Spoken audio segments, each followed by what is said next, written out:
Hello and welcome to this new episode of the OWASP Top 10 training series. Today, you will practice your knowledge about sensitive data exposure using hands-on challenges. If you have no idea about this vulnerability, I invite you to read the blog post attached in the description box. New OWASP Top 10 training episodes will be released in the future, so make sure to subscribe to the channel. You will learn how to sniff traffic and exploit a sensitive data exposure on a WebGo challenge using TCP dump. Then, we will access confidential documents on OWASP Juice Shop, and finally, we will use publicly available resources to access some sensitive logs, and then take over one of the accounts of OWASP Juice Shop. So let's get started.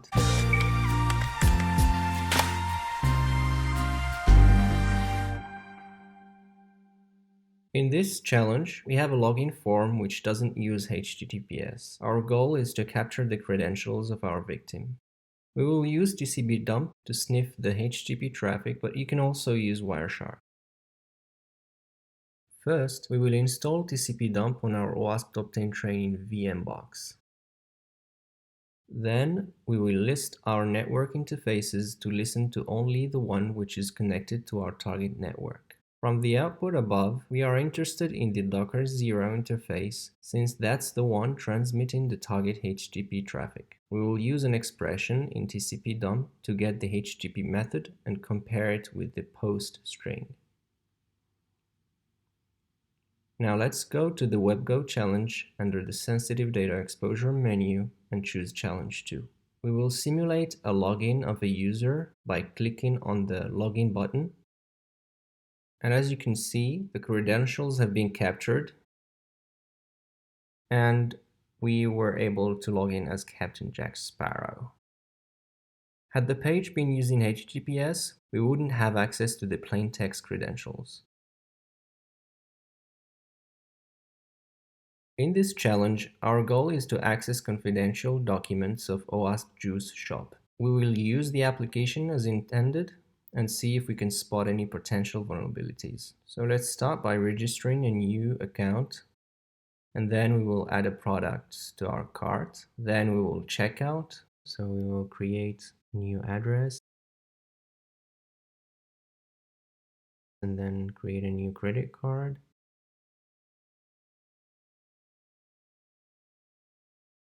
And we'll go to the placing the order. And it seems that there is a print order feature.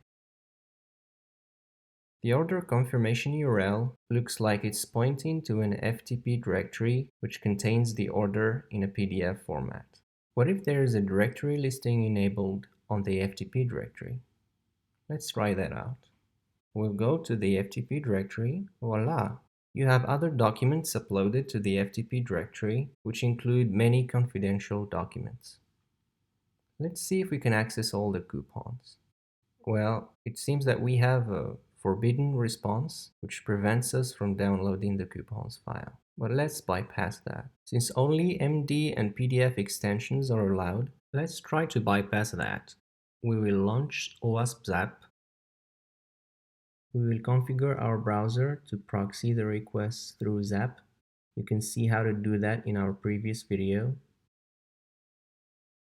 Then we verify that we have captured the requests going to the coupons file, and the response says clearly that only Markdown and PDF extensions are allowed. We're going to play with this request by right-clicking on it and then choosing Open Resend with Request Editor.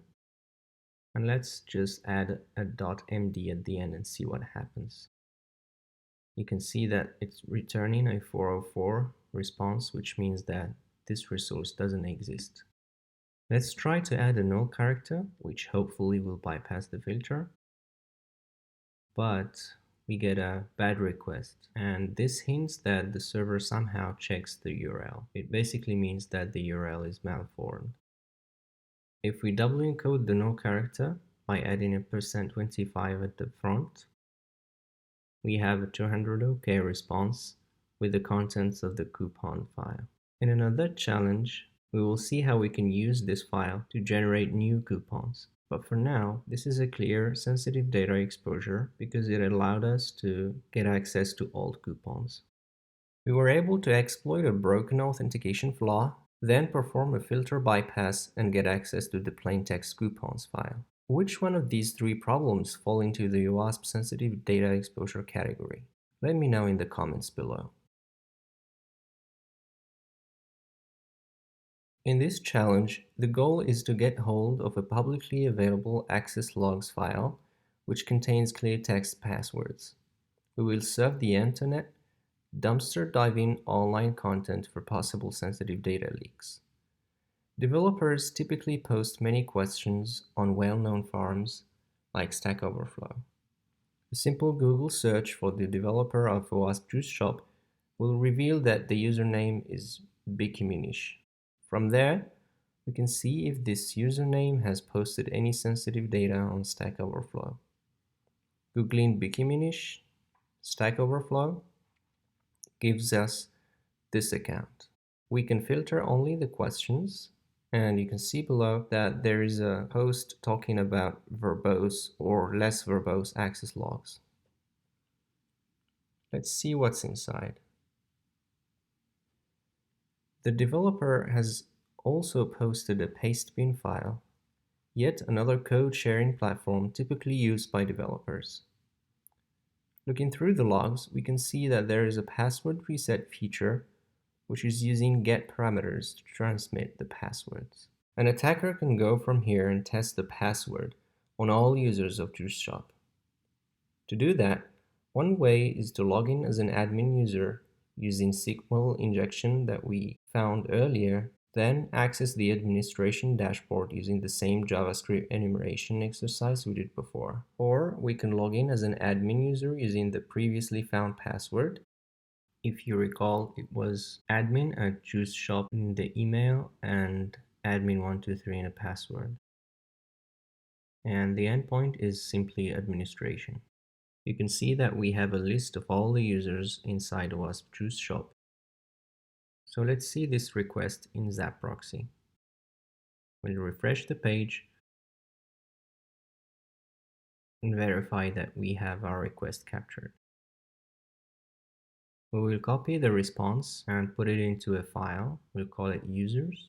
And then we'll install Grun, which is a utility developed by TomNumNum. Shout out to him from here, which allows to easily convert strings to JSON and vice versa. So we'll cat the users file and pipe it to the Grun utility. Okay, we get a parse output, and from there we can just grep the email key and we'll cut based on the double quotes and take the second element. As you can see, now we have a list of all the users. Let's sort them. Let's put them in a file. From here, we will capture the login request and try all the combinations between the emails and the passwords that we found from the logs file. We will select the first placeholder, which is our email, and then we will paste all the emails that we had. Then we will select the second field, which is the password, and let's copy all the passwords that we found from the GET request to change the password from the access log file. Let's click OK and then start the fuzzer. Unfortunately, we don't get any successful login. So a further inspection of the passwords revealed that one of them contained an encoded character. When I try to decode the character and put it back into the password and run the fuzzer, it seems that it doesn't work. So I had to manually log in with the users and hopefully we find the right credentials. This is a good lesson for bug bounty hunters. I advise you to verify the impact of data exposure and see if it's really sensitive or not before reporting it to the program.